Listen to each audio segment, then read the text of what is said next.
Hello everyone, hope you all are doing good. So now I am here with the English pedagogy. तो ये हम English pedagogy के कुछ topics हैं जो मैंने नोट्स बनाए थे और मैं चाहती थी कि मैं ज़रूर आपके साथ वो नोट्स शेयर करूं क्योंकि मेरा भी पेपर है सीटेट का। साइड बाय साइड मैं आपको भी रिवाइज़ करवा दूंगी, तो आपके लिए भी थोड़ी बहुत अगर हेल्प हो जाए मेरी तरफ से तो बहुत ही अच्छी बात है। इसलिए मैं कुछ नोट्स मैंने बनाए थे और इनमें से ही पेपर आता है क्योंकि रिपीटेड जो मैंने जितने भी पेपर देखे हैं उनमें से यही टॉपिक्स हैं, यही रिपीट होते हैं, पेपर 1 हो चाहे पेपर 2 हो। द ओनली थिंग इज़ कि आपको कंसेप्ट क्लियर होना चाहिए। तो फटाफट से अब हम रिवाइज करेंगे अपनी pedagogy. So let's start.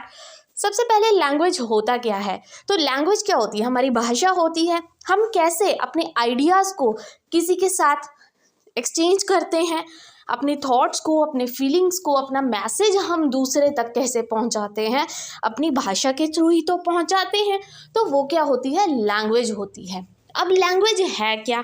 Language हमें पता है हमारी भाषा है, उसके कुछ करेक्टरिस्टिक्स होते हैं, हर एक चीज़ के अपने करेक्टरिस्टिक्स हैं। तो लैंग्वेज क्या है? एक मीन्स ऑफ कम्युनिकेशन है जिसकी हेल्प से हम क्या करते हैं, एक दूसरे के साथ कम्युनिकेट करते हैं, राइट। ये एक यूनिक सिस्टम है, मतलब अपना एक अलग सिस्टम है ये, ठीक है, कि हम कम्युनिकेट करते हैं, वरना किसी और चीज़ से क्यों नहीं कर पाते, हम सिर्फ साइन लैंग्वेज से क्यों ना कर पाते। तो ये क्या है, एक अपना ही भाषा जो है ना, अपनी एक इसकी अलग प्रॉपर्टी है, right. Career of culture, carrier of culture का मतलब क्या होता है? ये एक कल्चर से दूसरे में ट्रांसफ़र की जा सकती है। जैसे क्या होता है कि आपकी कोई भाषा है, ठीक है, तो वो आपका कल्चर है। तो वही भाषा अगर कोई दूसरा पर्सन आपके एरिया में आएगा, वो सीखेगा, मतलब ऐसा है कल्चर टू कल्चर ये चलती रहती है, राइट।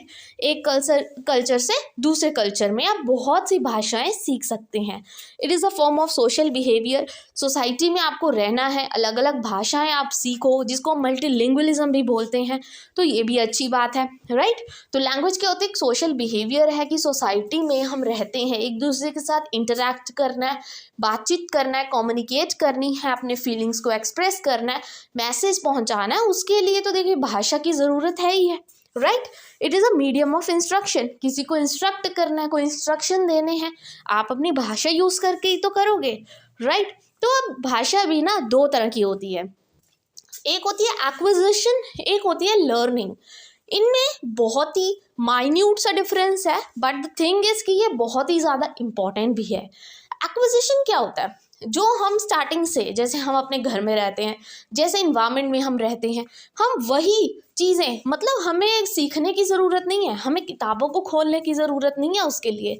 जो हम रैंडमली जैसे इन्वायरमेंट में हम रहते हैं, शुरू से ही हम वो चीज़ एक्वायर कर लेते हैं, सीख लेते हैं, ठीक है। आपने देखा होगा, जस्ट फॉर एन एग्जाम्पल, कि जैसे क्या है, कोई ऐसा पर्सन है कि ऐसे इन्वायरमेंट में रहता है जहाँ पे गाली गलौज बहुत ज़्यादा होती है, तो वो पर्सन, उसकी हैबिट बन जाएगी उस पर्सन की एक तरह से, तो वो एक तरह से एक्वायर कर लेगा उसी चीज़ को, वो एक्विजिशन हो जाएगी। तो वैसे ही जो एक्विजिशन होती है, लैंग्वेज की बात करें तो क्या होगा, एक्विजिशन बच्चा हमेशा सबसे पहले अपने इन्वायरमेंट से सीखता है, अपने पेरेंट्स से सीखता है, जैसे घर में, जैसे कल्चर में वो रहता है वहाँ से सीखता है। मतलब एक्विजिशन मतलब हमेशा बच्चा सबसे पहले अपनी मदर टंग एक्वायर करता है, ठीक है। जैसे मैं पंजाबी फैमिली से बिलोंग करती हूँ, तो मैं पहले पंजाबी सीखी, राइट। इंग्लिश तो हमने बाद में सीखी ना, जब हम इंग्लिश मीडियम स्कूल्स में गए, किताबें पढ़ी, सीखा, वो होती है लर्निंग। जब हमने लर्न किया, किसी चीज़ को सीखा। एक्विजिशन होती है जो ऑटोमेटिकली आ गई हमें, जैसे हम रहते हैं, राइट। ये एक एक्टिव प्रोसेस है जो एक्विजिशन है। एक्विजिशन क्या है? When language is learned naturally without any systematic practice, ठीक है। एक चीज़ याद रखना, एक होता है कॉन्शियस, एक होता है अनकॉन्शियस। ये दो वर्ड्स भी आपके क्वेश्चन को बहुत घुमा सकते हैं। अनकॉन्शियस मतलब अपना माइंड आपने इतना यूज़ नहीं किया, तो वो हो गया एक्विजिशन। याद रखना, जब लर्निंग की बात आए तो वो आपने अपने कॉन्शियस माइंड से किया, पूरे दिमाग लगा के, वो होती है लर्निंग। तो जहाँ पे वर्ड अनकॉन्शियस दिख गया, समझ लो आंसर क्या है, एक्विजिशन। जहाँ पे कॉन्शियस वर्ड दिख गया, समझ लो आंसर क्या है, लर्निंग, राइट। दोनों में फ़र्क पता लग गया।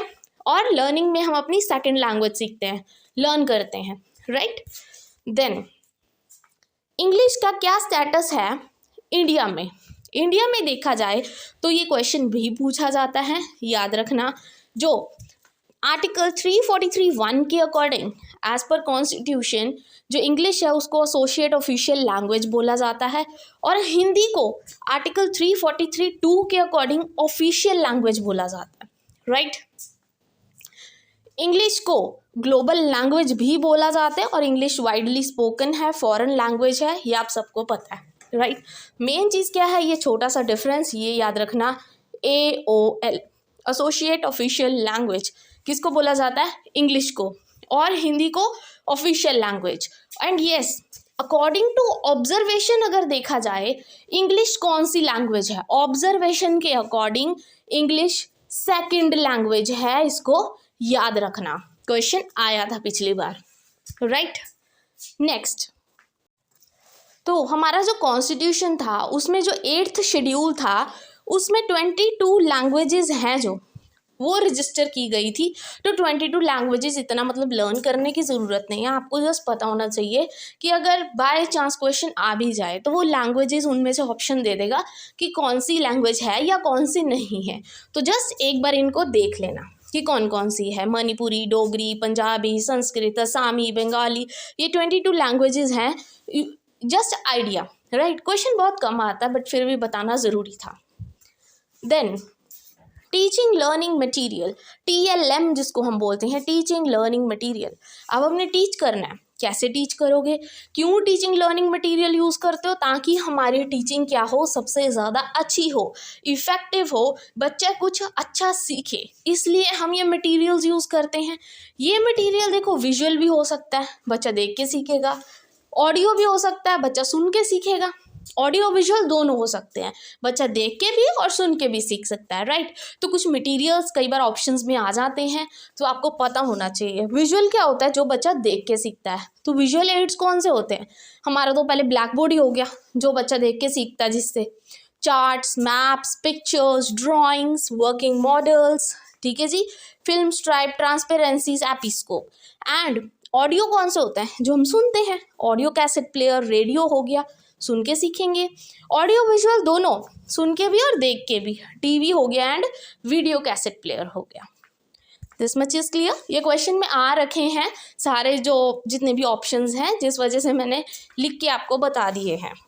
देन इंग्लिश लैंग्वेज टूल्स कौन से होते हैं, और इनमें से क्वेश्चन 2 नंबर का हर बार पूछा जाता है, राइट। सबसे पहली होती है फोनिम। फोनिम क्या होता है, फोन, हम फोन करते हैं किसी को भी, साउंड आती है उसमें से, जब भी साउंड्स की बात हो, ट, प, म, च, any sound it can be, ठीक है, तो वो क्या होगी, फोनिम। जहाँ पे क्वेश्चन में दिख गया साउंड, समझ लो बात किसकी हो रही है, फोनिम की, राइट। देन मॉर्फीम क्या होता है, मॉर्फीम ना स्मॉलेस्ट यूनिट होती है वर्ड्स की, स्मॉलेस्ट यूनिट साउंड की पूछा गया है तो फोनेम, स्मॉलेस्ट यूनिट वर्ड की पूछा गया है तो मॉर्फीम, याद रखना। और इनको कभी भी हम तोड़ नहीं सकते। 2 सेंटेंसेस आएंगे पेपर में, 4 ऑप्शंस में से पहला सेंटेंस तो यही होगा कि मॉर्फीम होता है मीनिंगफुल वर्ड्स, राइट, और दूसरा ऑप्शन होगा ये एक ऐसे वर्ड्स होते हैं जिनको आप तोड़ नहीं सकते, तो प्रॉपर ऑप्शन आपका सेकंड ही होगा, ठीक है। फिर सिर्फ मीनिंगफुल वर्ड्स नहीं होते, वो वर्ड्स जिनको हम तोड़ नहीं सकते। तो दोनों सेंटेंसेस को ध्यान से पढ़ना, और ये प्रीवियस ईयर क्वेश्चन है, राइट।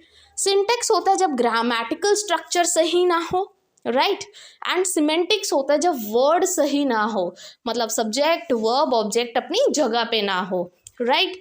देन प्रैग्मेटिक्स होता है वो वर्ड्स जो हम रियल लाइफ में यूज़ करते हैं, वो होते हैं प्रैग्मेटिक्स, राइट।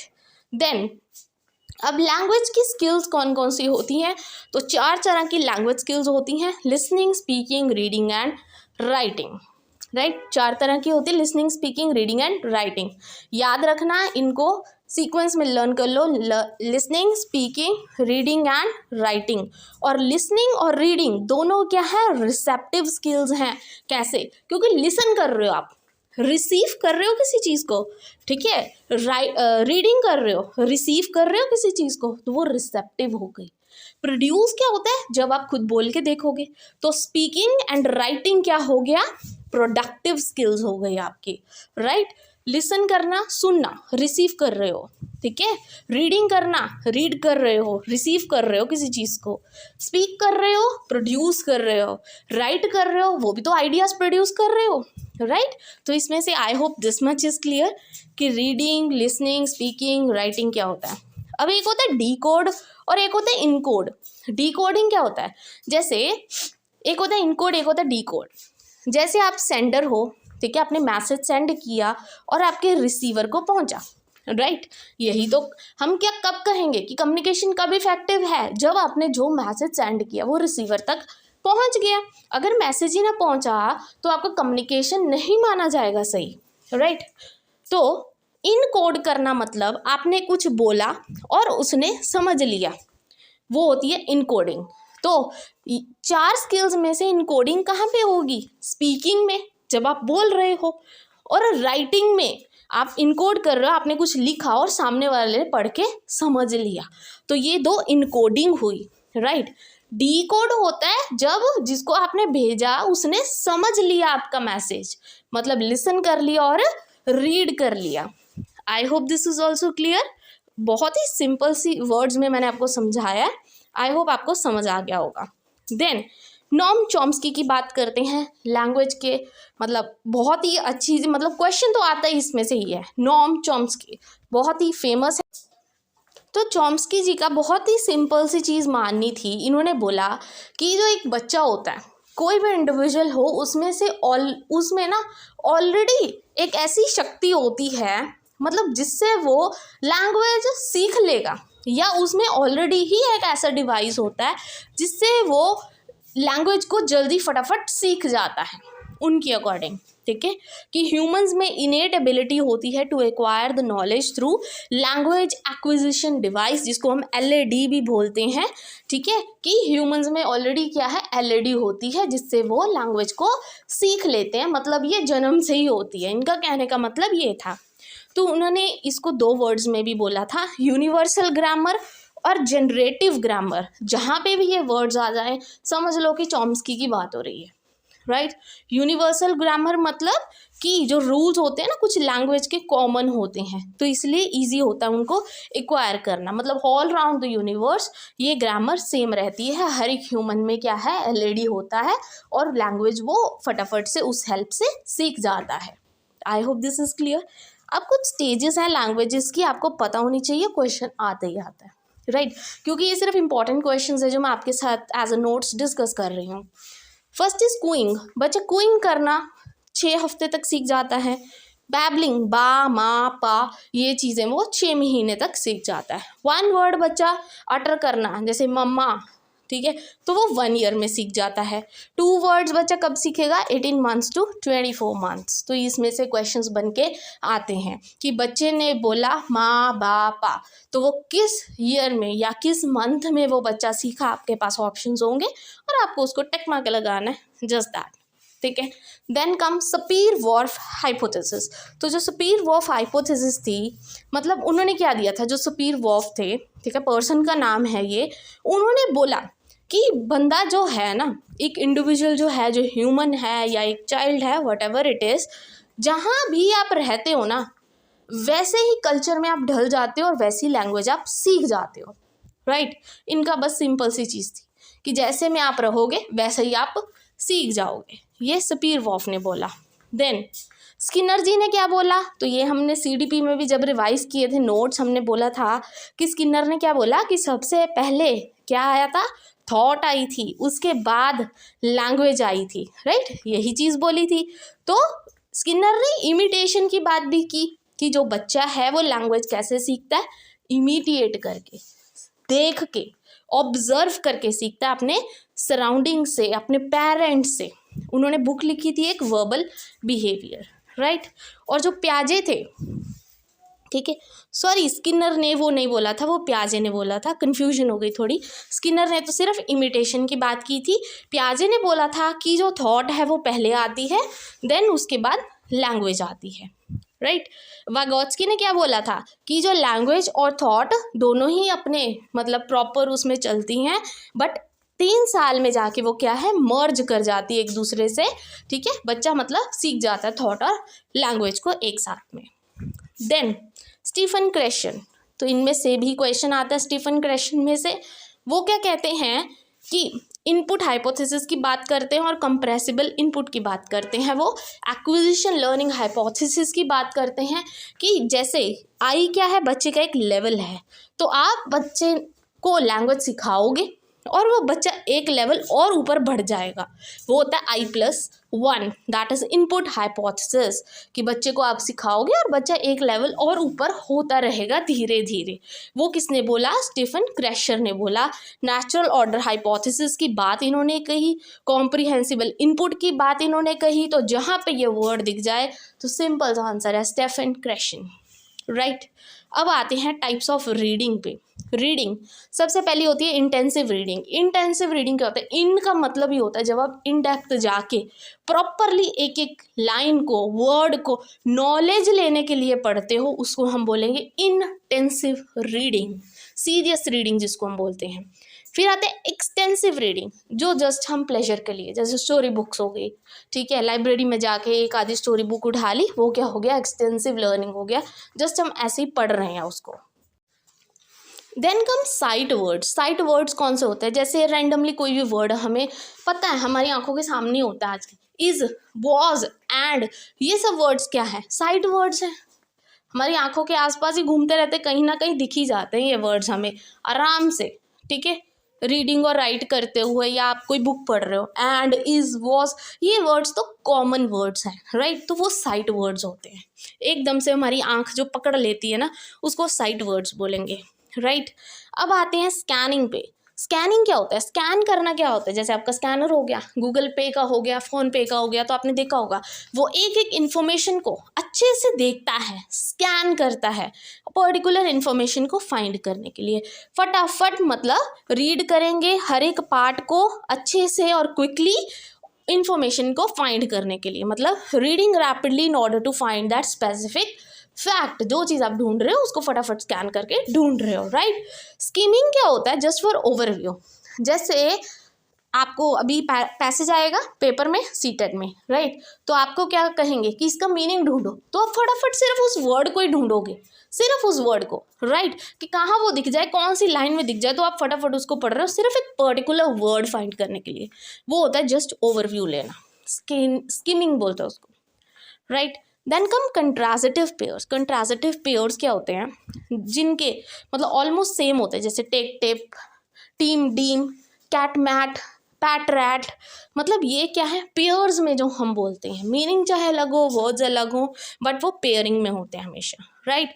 उनको क्या बोलेंगे हम, कंट्राजिटिव पेयर्स बोलते हैं। इनको मिनिमल पेयर भी बोलते हैं। कई बार क्वेश्चन आ जाता है मिनिमल, तो कंफ्यूज मत होना, मिनिमल का मतलब ही होता है contrastive, right. I hope this is also clear. अब आते हैं sounds in English language. Sounds की बात करेंगे तो जी 44 टोटल साउंड्स होती हैं, 26 आपको पता है लेटर्स होते हैं, A to Z 26 होते हैं। वॉवल्स कितने होते हैं, 5, और 5 वॉवल्स हैं कम से कम 20 साउंड्स प्रोड्यूस करते हैं। और जो कॉन्सोनेंट्स होते हैं बचे हमारे पास 21, मतलब वो 24 साउंड्स प्रोड्यूस करते हैं। टोटल करके देखेंगे कितने हो जाएंगे, 44, तो टोटल साउंड्स कितनी हुई, 44 इंग्लिश लैंग्वेज में, याद रखना, राइट। अब आते हैं मेन जो वर्ड्स हमारे पास रह गए हैं जिनका मीनिंग आपको पता होना चाहिए। First is डायफोटोंग। डायफोटोंग क्या होता है, जब एक ही किसी वर्ड में 2 वोवल्स आ जाए ना, उसको बोलेंगे हम डायफोटोंग। जैसे क्वाइन हो गया, इसमें 2 वोवल्स है, O एंड I। लाउड हो गया, O एंड U, हो गए ना 2 वोवल्स, उसको हम डायफोटोंग्स बोलते हैं। आर्टिकुलेटर्स क्या होते हैं, आर्टिकुलेटर्स होता है कोई भी आपका ऐसा ऑर्गन जिससे आप बोलने में, जिसकी आपकी बोलने में हेल्प हो रही है। जैसे कई नाक से बोलते हैं, राइट, ओके। तो आर्टिकुलेटर्स क्या होता है, जैसे कई लोग अपने नाक से बोलते हैं, ठीक है जी, हमारे वोकल कॉर्ड्स हेल्प करते हैं हमें बोलने के लिए, उनको आर्टिकुलेटर्स बोलते हैं, राइट। देन कम होमोग्राफ। तो होमो का मतलब क्या होता है, सेम, ग्राफ का मतलब होता है राइटिंग में। तो कहने का मतलब जो वर्ड्स लिखने में सेम है बट उनके मीनिंग डिफरेंट है, राइट, तो उनको क्या बोलेंगे, होमोग्राफ। जैसे कि ये LED लिखने में तो दोनों सेम है, राइट, बट इनके मीनिंग्स तो अलग है। एक होता है लेड, एक होता है लीड, किसी को डायरेक्शन देना, राइट। तो लिखने में दोनों सेम है, वर्ड्स देखो दोनों के सेम है, बट इनका जो मीनिंग है वो क्या है, डिफरेंट है। उनको बोलेंगे हम होमोग्राफ, और इनमें से क्वेश्चन आता है। Then come homophone. अभी मैंने पढ़ाया था फोन क्या होता है, फोनिम क्या होते हैं, साउंड्स की बात की गई है। होमो क्या होता है, सेम, लिखने में चाहे अलग है बट साउंड हमेशा क्या रहेगी उनकी, सेम रहेगी। आई होप ये भी क्लियर हो गया आपको। Then come homonym. तो होमोनीम क्या होता है कि जब होते तो सारे सेम है but word spelled and pronounce like another word, same spelling है, प्रोनाउंसिएशन भी सेम है, पर उनका मीनिंग क्या होता है, डिफरेंट होता है, राइट। देन कम पैराफ्रेजिंग। पैराफ्रेजिंग होता है जब आप किसी और की, जैसे किसी और के विचार थे, आपने अपने वर्ड्स में उसको ट्रांसलेट कर लिया, वो होती है पैराफ्रेजिंग, ठीक है। किसी और ने, जैसे किसी बहुत ही महान पोइट ने कुछ बोला, तो आप किसी अपने फ्रेंड को बताने लगे हो, तो आप बोलते हो किसी बहुत ही महान इंसान ने ऐसा बोला है, तो आप वो बोलोगे बट थोड़ा बहुत चेंजेस कर दोगे अपनी तरफ से, तो वो क्या हो जाएगा, पैराफ्रेजिंग हो जाएंगे। किसी और की फीलिंग्स को अपने वर्ड्स में आपने बताना है, राइट। नोट टेकिंग क्या होता है, नोट टेकिंग होता है कि जैसे टीचर है, ब्लैक बोर्ड पे कुछ लिख रहे हैं, आप साइड बाय साइड क्या कर रहे हो, नोट्स बना रहे हो, लिख रहे हो, कॉपी पेस्ट कर रहे हो, वो क्या होता है, नोट टेकिंग। एक होता है नोट मेकिंग। नोट मेकिंग और टेकिंग में यही फ़र्क है, टेकिंग तो होता है मैम उस टाइम लिख रहे हैं और साइड बाय साइड आप अपनी कॉपीज़ में लिख रहे हो, होता है नोट टेक करना। मेक का मतलब होता है जो जो चीज़ें आपने देखी, जो जो आपने समझी, उसको शॉर्टकट में आप कॉपी पे लिख रहे हो, वो होता है नोट मेकिंग, राइट। एक होता है डायरेक्ट मैथड, जो टीचर डायरेक्टली आपको पढ़ाता है आपके टारगेट लैंग्वेज में, ठीक है। जैसे समटाइम्स उसको नेचुरल मैथड भी बोलते हैं। मोस्टली जो टीचिंग, जब आप फॉरेन लैंग्वेज पढ़ाते हो, किसी पंजाबी को आप फॉरेन लैंग्वेज पढ़ाना चाहते हो, तो आप ज़्यादा फोकस फॉरेन लैंग्वेज पे ही करते हो, राइट, मतलब सेकंड लैंग्वेज पे। तो वो क्या हो जाएगी, डायरेक्ट मैथड आप यूज़ कर रहे हो कि मुझे बच्चे को सेकंड लैंग्वेज ही पढ़ानी है। देन कम ग्रामर ट्रांसलेशन मैथड। तो ये तो बहुत ही ओल्डेस्ट मैथड है, राइट, आप चीज़ को ट्रांसलेट कर करके पढ़ा रहे हो। Then come LAC। LAC क्या होता है, लैंग्वेज अक्रॉस करिकुलम। कहने का मतलब LAC इन्होंने बोला था कि हमें क्या करना चाहिए कि जो लैंग्वेजेस है ना, वो अलग अलग कॉन्टेक्स्ट में पढ़ानी चाहिए। बहुत सारी वैरायटी ऑफ लैंग्वेज हमें यूज़ करनी चाहिए, डाइवर्सिटी को रिस्पेक्ट करनी चाहिए, ठीक है। करिकुलम में कहीं ना कहीं बहुत सारे लैंग्वेजेस इंक्लूड करके पढ़ाओ, तो वो टीचिंग भी मीनिंगफुल हो जाएगी एज वेल एज बच्चा भी अच्छा सीख जाएगा, राइट। मल्टीलिंगुअलिज्म क्या होता है, बहुत सारे लैंग्वेजेस सीखना, बहुभाषी जिसको हम बोलते हैं, means using the language of learner as a strategy for teaching learning of languages and content subjects. कि आप बच्चे को पढ़ाना चाहते हो तो आप उसकी मदर टंग में उसको पढ़ाओ जिसमें उसको समझ आ रहा है, ठीक है। देन BICS क्या होता है, बेसिक इंटरपर्सनल कम्युनिकेशन स्किल्स। ये पूछे जाते हैं फुल फॉर्म्स, ठीक है। ये क्या होता है, वो लैंग्वेज स्किल्स होती हैं जो हम डेली लाइफ में जब किसी से इंटरेक्ट कर रहे हैं ना, बेसिक इंटरपर्सनल मतलब किसी और से कम्युनिकेट करना डेली लाइफ में, ये स्किल्स जिस पर्सन में होती है उसको BICS बोलते हैं, राइट, उन स्किल्स को। फिर आते हैं कैल्प पे। कैल्प क्या होता है, कोग्निटिव एकेडमिक लैंग्वेज प्रोफिशिएंसी। मतलब लैंग्वेज एबिलिटी होती है किसी भी बच्चे की जो उसने सीख ली है for academic achievement in a context reduced environment, right. Then 3 language formula क्या होता है, तो आप इसी में कंफ्यूज रहते हो कई बार। 3 लैंग्वेज फॉर्मूला एक्चुअल में क्या होता है, तो सबसे पहले इसको डिस्कस किया था कोठारी कमीशन में 1964 to 1966। फर्स्ट लैंग्वेज मतलब आपकी मदर टंग या आपकी रीजनल लैंग्वेज जहाँ पे आप रहते हो। सेकेंड लैंग्वेज उन्होंने बोला कि जैसे आप हिंदी स्पीकिंग स्टेट्स में रहते हो, ठीक है, तो आप इंग्लिश लैंग्वेज सीख लो, तो आपकी सेकेंड लैंग्वेज इंग्लिश होनी चाहिए या कोई भी और मॉडर्न इंग्लिश, राइट। अगर नॉन हिंदी स्टेट में रह रहे हो तो आपकी जो सेकेंड लैंग्वेज है वो हिंदी भी हो सकती है या इंग्लिश हो सकती है, डिपेंड करता है। और थर्ड लैंग्वेज मतलब हिंदी स्पीकिंग स्टेट्स में इंग्लिश या कोई मॉडर्न इंग्लिश लैंग्वेज आपने सीखनी है। ये होते हैं 3 language formula and this is all about your English pedagogy. और यही क्वेश्चंस बहुत बार रिपीट होते हैं, ठीक है। तो इस श्योरिटी मैं आपको दे सकती हूँ कि अगर आपने ये नोट्स पढ़ लिए, समझ लिए अच्छे से, तो आपके लिए हेल्पफुल हो जाएगा कल के एग्जाम्स के लिए। And all the very best for your exam. और अगर आपको वीडियो अच्छी लगी हो then please don't forget to like and subscribe my channel. Thank you very much.